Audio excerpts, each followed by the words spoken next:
Now it's a hot day, we just happen to have another vehicle come in with this very similar problem. Now in the first case, the air conditioning was working right, except when you would accelerate and go up a hill, you would lose your flow out the vents and floor and default to defrost only. Now in this case, that's all we have is defrost at all times. We can't change from the vent to the floor. Now it's still a vacuum controlled system, so since we're defaulting to defrost at all times, my suspicion is not whether or not it's the canister holding vacuum or the check valve leaking, it's whether or not we actually even have vacuum there to make the control valve work. So what we're going to first do is go inside here. I've got it lit up where we can take the camera and show you what we're going to do. This is your heat selector control module, and it's vacuum of course, and it comes out of the dashboard right here. Now in order to gain access to this one, we have to kind of take it out so we can reach down inside there. Now you can see the check valve down inside there. It's located right there.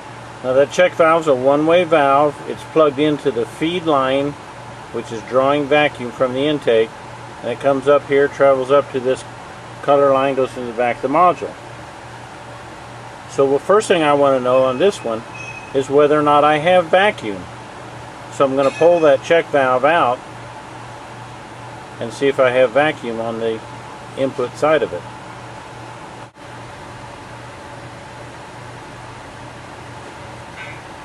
So if you look down inside there, you can see my check valve is hanging loose over here to the side. Taking that out of that line, and I have my vacuum line now plugged into that line. We're going to start the vehicle and see what our vacuum looks like. So we're reading 0 vacuum. We're going to start the truck.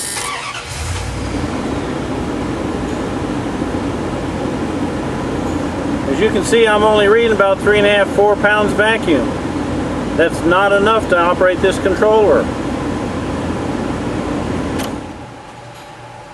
And it bleeds off.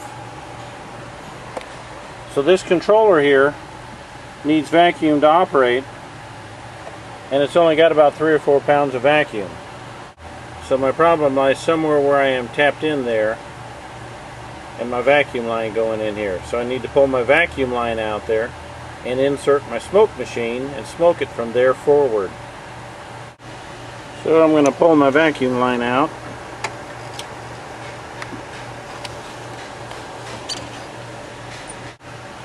Now I'm going to get my smoke tip and insert the smoke tip into the same place down there. So I have my smoke tip inserted, and if you can notice right here, these vacuum lines go immediately forward. They go under some of the ductwork, and then they go out through the firewall into the engine compartment. So when I turn on my smoke machine, I'm going to go out there and look for the smoke. Now we're out underneath the hood, and coming from the firewall, you can see right here is where the vacuum lines come through the firewall. They wrap around here, go to different valves. They go down to the vacuum reservoir.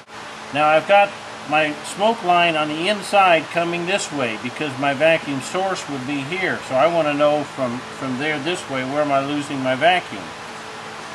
Now my smoke, I can turn it on right here. So we're going to turn it on and start watching for smoke.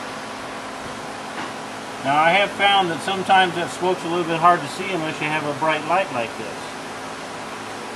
But as we just kind of watch around down here, now we can see some smoke coming from over here.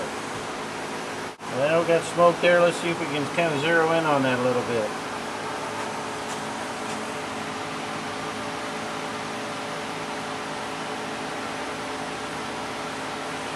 Looks like it might be from this back line back here.